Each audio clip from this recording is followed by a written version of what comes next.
Like we discussed, boring is the new sexy. Especially if everyone around it is making money.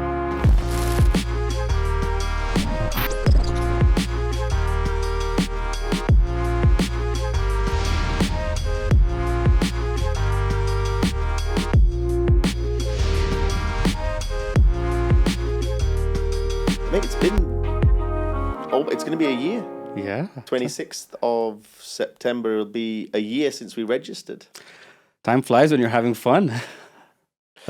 Yeah, it's been interesting, right? Do you remember when we started out? In fact, this is something I think that people are interested in knowing, right? Like why Bidzi exists, why we started the whole thing. Yeah. I remember all the way back to you being interested in wanting to start a business of some sort. Yeah. And all sorts of ideas. Do you remember that crazy blink list type idea that you really wanted?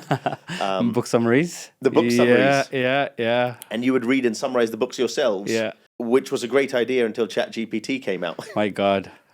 October of 2022. What a turning point. Just came and like killed all the ideas in the world. Remember, we spoke about a bunch of other ideas before that. Yeah. Well, there was the Supper Club app. Well, there was the Supper Club app, and then even before the Supper Club app, there was, I don't know if it was before or after.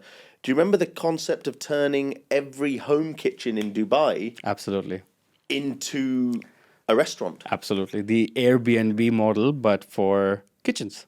for kitchens? Every kitchen in Dubai would become a dark kitchen. Yeah.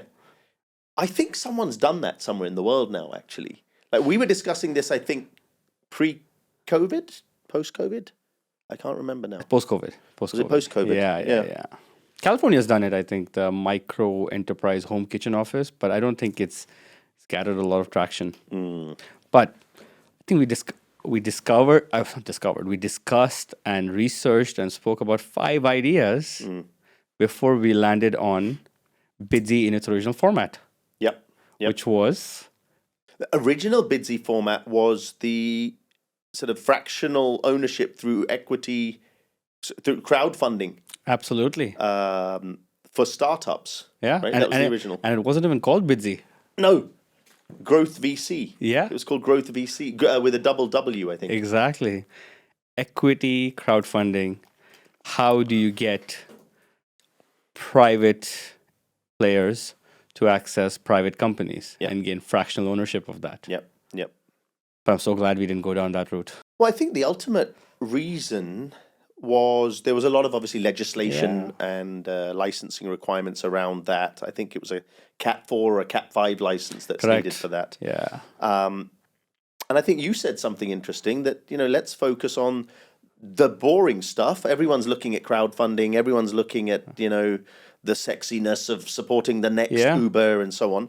And that's what led to the Bidzi as we know it today. Exactly. I think that was good that we pivoted when we did, especially the TAM in this aspect, right? With this approach, I mean, startups are a small fraction of all businesses that operate in any country. Yeah. And so the fact that we moved very quickly from focusing on startups and equity crowdfunding into, hey, what's a really boring recession-proof business idea, which is buying and selling businesses. Yep. It's been around since the start, and it's going to be around for many, many centuries to come. It'll be around forever. Exactly, right?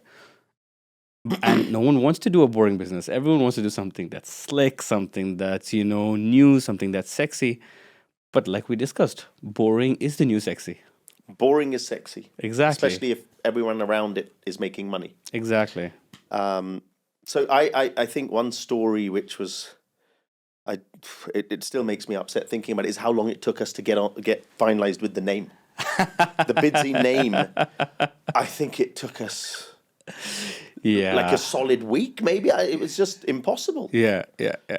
Some of the names, do you remember some of the funny names that came to mind? Rat Race? Rat Raise. Exactly. That was for the original format Bidzi, right? Yes. When the crowdfunding one. Yeah. And there was Proceeder. Proceeder. Growseeder. Growth Seeder. A Growth VC, which we had. Flow something. Yeah, we had quite a few names. And we thought we were very smart. So Bidzi is where we settled, Yes. and I think the reason, well, I know the reason, you know the reason why we called it Bidzi. So the bid part of Bidzi is business intelligence data. Yeah. So that's why it's Bidzi, I Yeah. suppose. And then the Z just Yeah. worked. And actually, I'd really love for you to kind of, walk me through again, how you came upon the idea. I know we've discussed this, but, what was the initial seeds that led to the sprouting of Bidzi? What were the challenges that you faced, the experiences that you had, which led to the conceptualization of Bidzi, which has resulted in us being here today? Yeah. Well, so look, it's my background. It's up. It's on our social media wherever people can read it. Corporate law, as you know, I spent over a decade practicing in M&A, private practice, and I left that and did the restaurant business. As you know, you've eaten in the restaurants. So in 21, we started focusing on exiting. We used COVID as the opportunity to actually scale the group. We grew the restaurants, and I led, obviously with my background, the divestment of a number of the different brands in the group. And that's the moment when I realized two things. One, I didn't bring on a broker. I tried to bring on a business broker, but the leads I was getting were just nonsensical. So I had to go out myself and try to find buyers. I don't have my phone on me, but I still have till this day one of the brands in our groups called Zytenia. So when I sold Zytenia, I think I've got 72 contacts of people I spoke to, and those leads came through, ads on websites. I think Dubizzle's one of them, and newspaper ads. And I keep that list as a reminder of just how hard it was to find the final buyer. So that experience triggered a little something in my brain. And another part of it was when I sold another brand in the group, I was so involved in the sale process and leading that, even with my background as an M&A lawyer, I slipped up on one or two little things which cost me quite dearly. I didn't put escrow in place. You know this story. I didn't put escrow in place, and if I had, it would have made a huge difference. I made a mistake, and because of that, the buyer was a little unscrupulous in this particular case, and unfortunately used it as a loophole to try to manipulate the SPA and find a way to try to pay me less.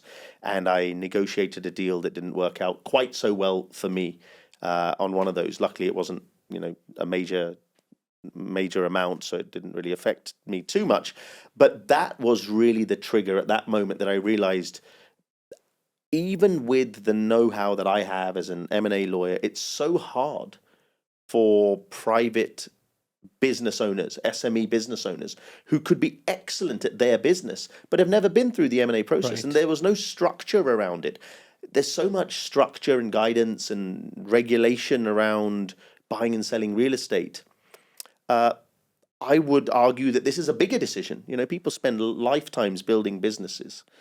And Bidzi was really born, in my mind, out of that desire to bring best practices, best corporate practices, all the way from the marketing, the business brokerage, the M&A advisory, the info memos, the legal, and escrow, which is very dear to my heart. Right. That I wouldn't recommend anyone do anything without escrow.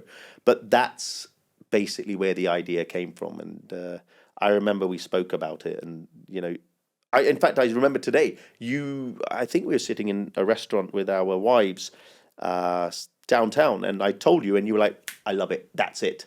I think, you call the story. Yeah. So if you look back at it now, we know what was the biggest challenge that you faced, that in hindsight, if you could do it differently, you would have, right? Which was the inclusion of escrow and making sure that payment was released based upon certain triggers and so on.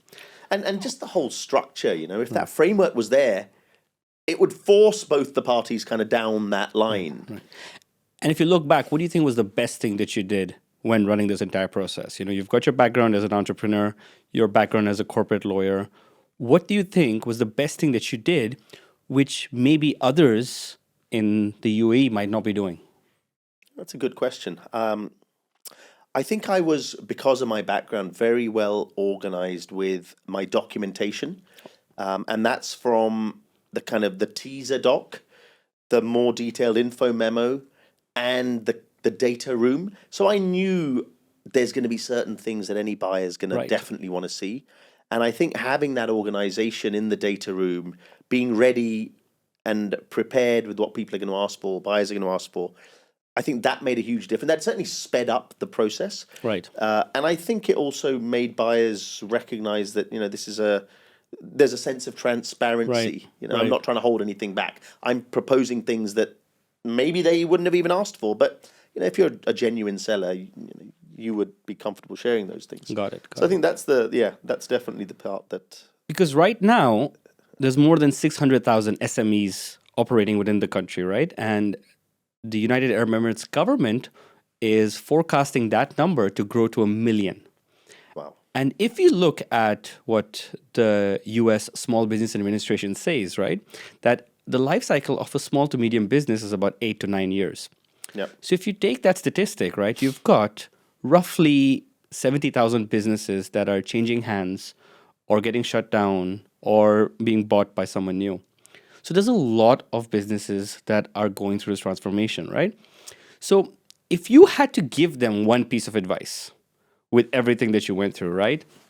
Based on your experience as a lawyer, based on how important and complex these legal documents can be, based on how escrow can help shape the outcome of a deal, based on finding the right investor and not having to speak to hundreds of brokers and hundreds of lawyers and hundreds of marketing agencies and hundreds of escrow agents, what would your 3 top pieces of advice be for the average entrepreneur or the average business owner that's already got his mind tied up with running his or her business, right?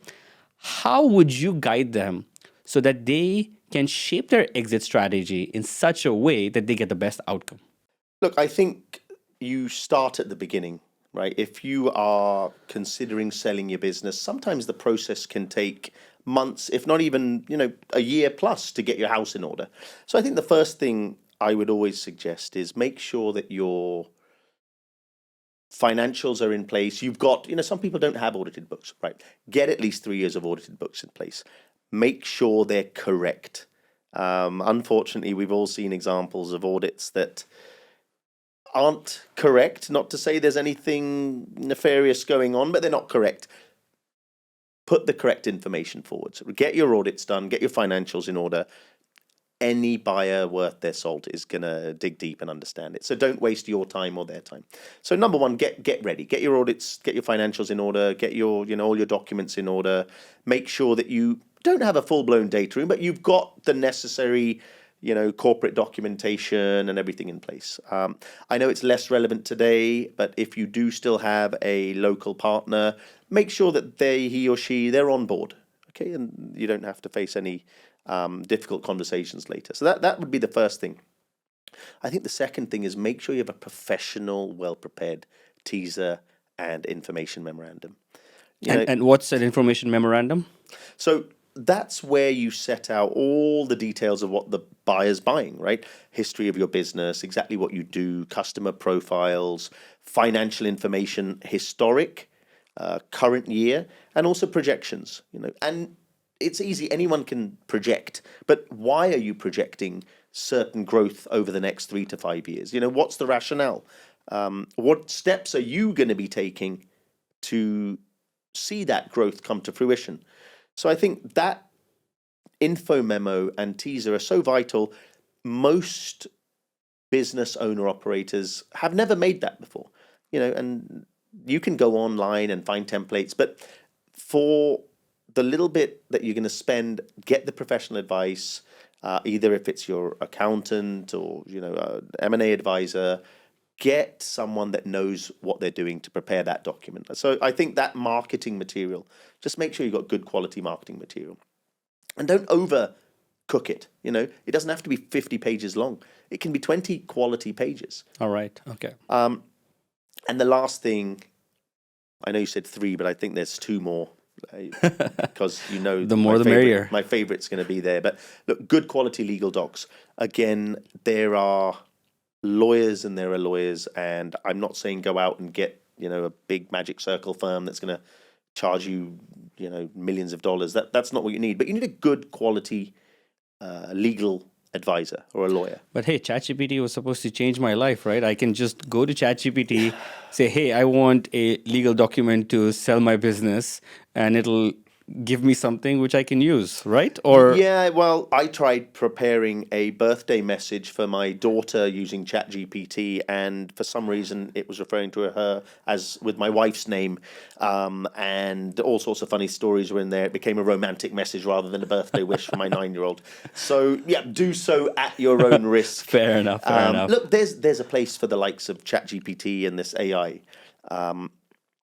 But I would say it's like a great set of building equipment that, in the right hands, can assist. But if you don't really know what's supposed to be there, I wouldn't recommend going it alone. Perfect. It's an aiding tool, but certainly if you're not a lawyer, look, I'm trying not to be one of those lawyers that's been a lawyer and, lawyers are so important. There's a reason we spent 4, 5, 6 years studying and training. If you could just pick up and type on ChatGPT, well, there'd be no lawyers left in the world. So get good quality legal advice because you want to be protected. I had an ex-boss that used to say, law is a 4-letter word. Risk. Oh, so nice.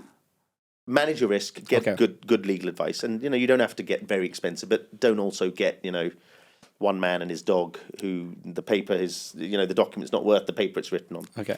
And lastly, but, not least, my favorite, please don't do a deal without escrow.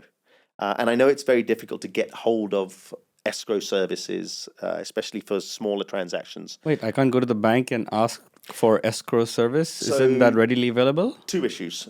If you do, they will probably not even talk to you unless it's 100 million dirham plus.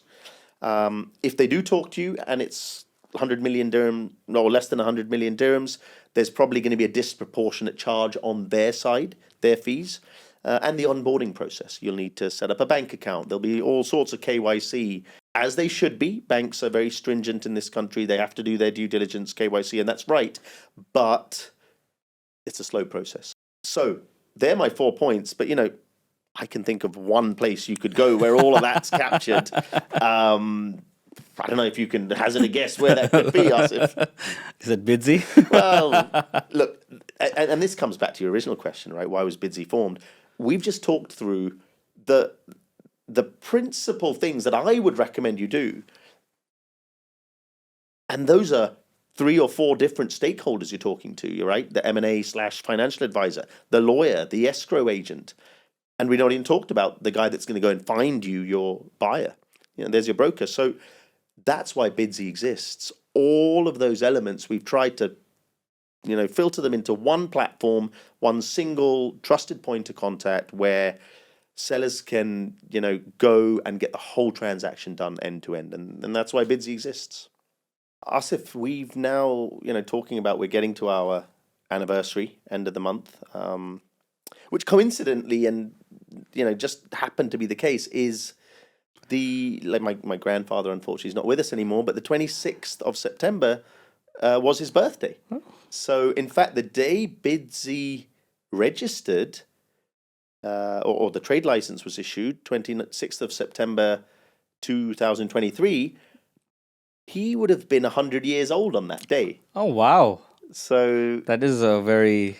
It's interesting, I was very close to him. And I remember the day that we registered. I don't know if I told you this, but for me, it was a little sign that, he's kind of blessing the thing for us. Oh, so nice. That's so nice. So anyway, right, we've completed almost a year. Some of the sort of highlights, some of the challenges, things that you've really enjoyed. Let's start with challenges. What do you think have been some of the kind of key challenges we've had over the last year on the deals we've done? I think with any new company, right, there is a certain time that it takes to build credibility and trust. But I think with the experience and the expertise that we bring on the table, right? I think it's a breath of fresh air for the market.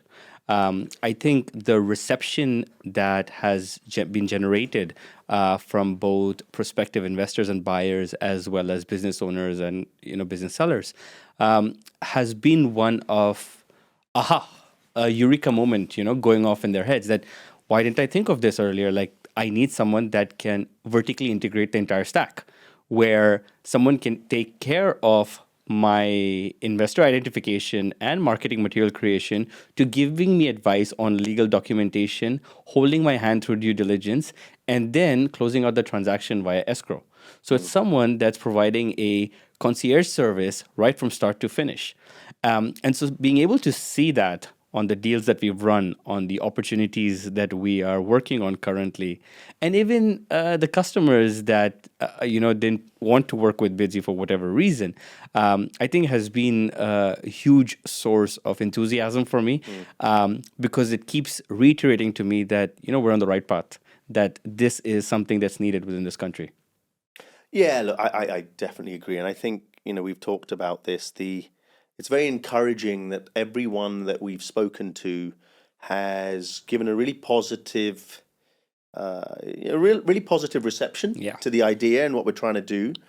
So I think that's obviously encouraging. There have been some real highlights, I think. One of my favorite pieces is, I think, just the different people we're meeting and the different businesses and the insight of the way people have grown and done some really amazing things. I know that sounds cheesy, but we've met some really interesting people along the way. Some less interesting. Yeah, but you're right. Some of these entrepreneurs are thoroughly impressive. The way they've built their businesses from scratch and taken it to a level of where it currently stands, right? And how they've built it, their stories, the context in which they built their businesses. It's been so refreshing to kind of hear that out, right? And be able to be inspired by them, right? So I think that's been a silver lining for us. That's been a lot of fun. I know one of your favorite bits, and something that I really admire about you. For those that are kind of maybe seeing Asif for the first time, don't know Asif, I have a joke nickname for him now. I call you the truffle hunter, because Asif is, and he just loves it. He loves sourcing businesses for sale and finding the right buyer match for those businesses. And we're not going to give any of your secrets away, but you're really phenomenal at that. And where did you develop that skill? Like, how? It's not easy how you sniff things out. So I was at Microsoft for about 10 years. I was doing solution sales in Microsoft, focusing on the education industry. Have you got some backdoor channel into everyone's laptop? No, but you're aware we use a proprietary AI tool that helps us identify businesses that are up for sale, and then identifies individuals that are looking to sell their business through a multitude of different platforms, and then sort of consolidates that and provides a report to us in terms of the likelihood of someone wanting to sell their business or not in the near future, or currently wanting to sell their business. And I think that's really helped us identify with a high degree of certainty whether person A, B, or C is in the market looking for an exit. Yeah, look, of course, that's going to make a huge difference. But I think more than the AI, in our case, it's AI squared. We've got artificial intelligence and we've got Asif intelligence. You're too kind. In fact, you know what? Let's throw my hat in there. We can cube it. Akshay intelligence as well. So that's perfect. There we go. So, no, look, I think that's something you love doing and you're great at it. And I think that's been something that's really helped us help our sellers finding the right potential buyers for them. But it would be remiss of me not to bring up, nothing happens in silo, right? So if I'm able to do this, it's because I'm able to tag team with you. And what was that title that we had given you? Freak in the sheets? Yeah, well, look, okay. My wife probably won't be impressed to know that you call me that. Give you a computer with an Excel sheet, and you would just be drooling all day long. You know what? I'm getting excited now just thinking of it. I love an Excel. I love a linked financial model. We did one recently for a Yeah. client, which was it's meditative for me. It is meditative. I can sit on an Excel sheet and just keep plugging numbers in. Oh, I love wow. it. Rare for lawyers. We're normally frightened of numbers, but it's in fact something I told myself when I started my entrepreneurial journey back in, phew, well, yeah, 2010, and then full time 2014. I didn't really understand accounts. I had a broad understanding, as lawyers do, because we get a little bit of training on it.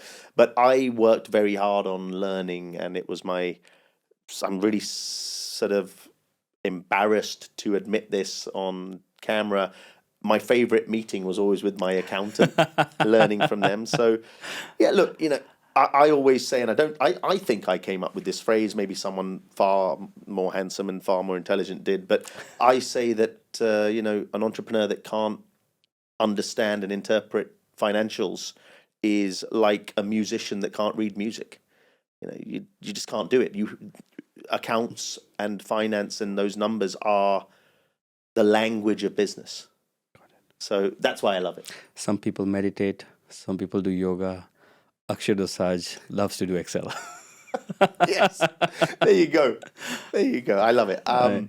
So look, talking about some of we've discussed things that we love about it. What have you found to be some of the challenges that you maybe didn't foresee, or maybe you foresaw them, but things that you found maybe more challenging than we'd envisaged or that you'd envisaged? I think the biggest challenge that I've seen over the last year is the fact that business owners value their businesses very, very highly. And when I say very highly, sometimes it's out of sync with what the market is looking for. You're absolutely spot on. I think I would add to that.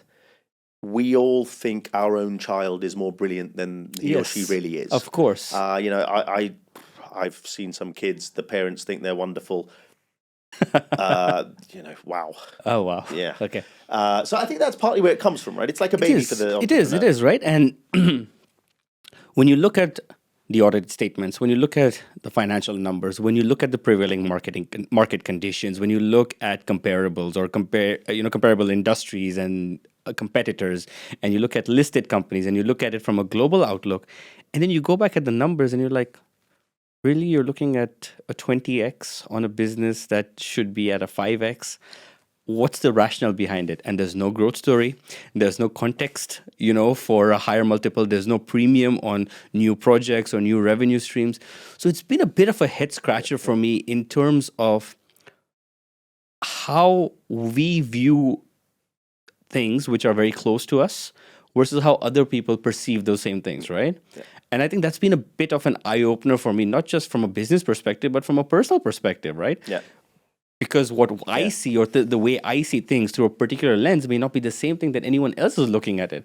And trying to bridge that gap is something that's been a bit tough for us, right? It's taken a lot of conversations, a lot of hand-holding, a lot of data analysis and showing that data analysis to customers, both prospective and active, to get them to a point where, they understand that, look, this is what we could actually get for our business. This is what an exit value looks like, and then guiding them towards the finish line.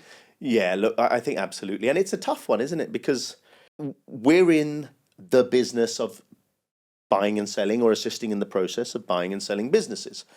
And it's not an easy conversation when you talked about 20x. We've had examples of, I think, it was like I know that we had a 250x, and then we had some infinity x because the guy's making losses, and he's expecting, even if it was 1 dirham, it would be hundreds of thousands of multiple of his EBITDA. So that conversation is always tough because if the business owner genuinely wants to sell, and often they do, right? They wouldn't be speaking to us otherwise. Yes, there's some that are just sort of feeling out the market and want to understand, but there has to be some reality. And I think that's not easy for business owners to sometimes swallow. Yeah. They could be healthy businesses making 1, 2, 5, 10 million dirhams even, but their expectation is a little unrealistic. And I think we did a recording actually. We did this the Yahoo story where I think it was Microsoft that rejected the offer. No, so Microsoft made an offer, Yahoo rejected it. Everyone knows that story. I think it went down in the end. It went from something like $1 billion. In the end, it was some 26 billion all the way down to like 5 or 1 billion, something like that. Yeah. So that's an example of what can happen. Yeah. I have made the same mistake. Like I always say, I didn't get this grey hair sitting in the sunshine. I've done the same thing. I've made the same mistake. For one of my restaurants in the past, we were being offered. It was a single standalone restaurant. I think we were offered about 4 million dirhams for it at the time. It was profitable. That would have been something like I think a 5 multiple on EBITDA. As it happened, the market turned and went in a different direction, and I sold it. But at the time, I sold it for a lot less, and I would have been chomping at the bit if I'd have accepted if that 5 million offer had come through. So, look, it's an easy trap to get caught in, and I think that's part of our jobs, though, right? To at least guide and try to help entrepreneurs see the reality. Yeah. That's tough. That's a tough part of it, I think. What's been the biggest challenge that you've seen over the last 1 year, from a process perspective, from an interaction perspective, from a customer perspective, right? What's been the biggest challenge that you've seen? I think, look, there's been a handful of things, I think like many, so I never sort of ventured into the tech space, and I didn't realize just how much effort it takes to build a full platform like Bidzi. I had an idea. I recognized that it's not just a blog page, but the amount of hours we spent. I think you were probably a lot more prepared with you're the tech expert between us. But wow, that really was a grueling exercise. I think we ran something like 100 plus iterations, test runs. Iterations even more. But the tests after we'd finished the development, checking how the platform works, quality assurance. Yeah, that was really tough. And pop quiz, what's the development methodology that we used? Well, I prefer to talk through the MERN stack at any stage you want. 10 on 10.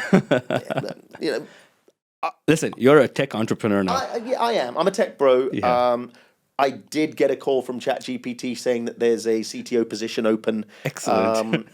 I told them I'm busy on Bidzi right now, but let them scale up a bit, and then we'll have another conversation. That's a relief. So look, the build out was tough. I think that was really hard.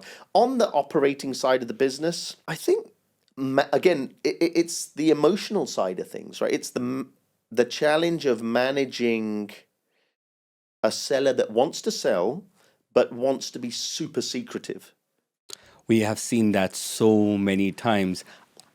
Perfect example. I want to sell my business, but I don't want anyone to know that I'm selling my business. Yeah. My employees might leave me. My customers might run away. I might have challenges. So I really want to sell my business, but I don't want anyone to know. Yeah. That is a catch-22. Yeah, look, that's a tough one. And I know we talked about this a lot, but I think we've managed to find the right balance for Bidzi. I agree. We've got the fully anonymized teaser page, the fully anonymized video that we prepare, and the fully anonymized and private info memorandum, or bid report as we refer to it. We need to change that. I think bid report, no one knows what bid report means. We'll just call it info memo. Yeah. For those that do care, bid report means business intelligence and data report. We'll just call it an info memorandum. So I think Bidzi's solution works really well. There are no traceable or identifiable elements of the seller, the business, no pictures. It's just pure data, useful information. And even you as a truffle hunter, I don't think would be able to identify businesses based on the text that we put in. We made sure it was very tough for anyone to figure out which businesses those were, unless you were actually working in that business and you knew the financials, you knew the number of employees, you knew the trade license status, you knew if there was any litigation, you knew what the growth story was. That's the only way you'd be able to find out. And even then, you're going to be kind of, you're using a flashlight in the dark. You may or may not be right. Right. So, and I think that emphasis on privacy has really given a lot of comfort for business sellers, right? Now here's something where they can actually go and position their business out into the world without scaring off any stakeholders within their business or that are external to their business. So I think that's done a really big service to the market. I think that's actually, I don't think either of us really appreciated just how valuable that element of the ecosystem would be. Absolutely. And I'm really glad that we built it out the way we did. So that's a great piece of it, actually. One of the questions that keeps coming up, right? And I'm gonna put you on the spot now. Yeah. Hypothetical entrepreneur always come to us and say, "Listen, I've signed an NDA. I want a letter of intent before I even share anything with the customer." Or, "Hey, I've signed an NDA. Shall I just send all my books and my customers and suppliers' details to them?" What's the right answer? So look, it's a dynamic space, and no two deals are the same. It does depend on negotiation strength, leverage, how desperate the seller is, how desperate the buyer is. But what I'd always recommend, and I think what is very much accepted by the industry, would be sign the NDA, share a more detailed info memorandum, and if the buyer wants specific details of suppliers or customers and so on, at that first stage, certainly before you've got to LOI, you can give a certain amount of limited information, but you mask it. You can say supplier 1, supplier 2, supplier 3. And you certainly don't have to give the contracts that you've signed with those suppliers. And the same can apply to customers. And we did that actually with a recent transaction where we masked the identity. It was significant data so that the buyer could make their decision. And the detailed due diligence will come post signing an LOI. Now, an LOI, as everyone knows, is a non-binding agreement. It's more a sort of guidance and keeping everyone on the same page. And it's something that, like a gentleman's agreement. So we know what we're selling, how much you're selling for, any special terms and conditions. Those are all in there. A buyer can walk away, a seller can walk away after an LOI. But that's normally the point from which you would give more open disclosure of the information. Some sellers will try to negotiate kind of a non-refundable deposit just to keep the buyer a little more sort of true. From experience on running, in my career, maybe not 100, but certainly in the high sort of tens of deals. And what was the biggest deal that you worked on?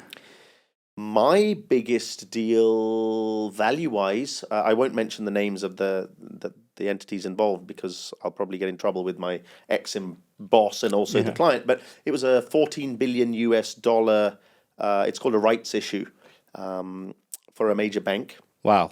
So that was in the UK. That was a big one. And then I did quite a few juicy deals.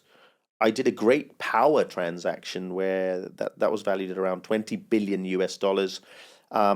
Certainly, I'd love it if Bidzi was doing billion-dollar transactions and we could take our 5%. One day. I think we'd close one of those deals and you and I could sit and have, coconut juice on the beach. Karak chai. Karak chai. Yeah. Yeah, maybe not on the beach. Yeah. But so I think, you have to recognize that a buyer needs access to information. But the normal time would be post-LOI. If you're really concerned, you can try to push for some sort of non-refundable deposit at that stage. It has been done. It's not completely abnormal. Again, that depends on the leverage, the negotiation leverage. If you're dealing with a private equity buyer on the other side, I wouldn't waste your time. If you're dealing with a private buyer and, you've got a really juicy transaction, juicy deal, then you're going to, of course, have more leverage to get that through. Got it.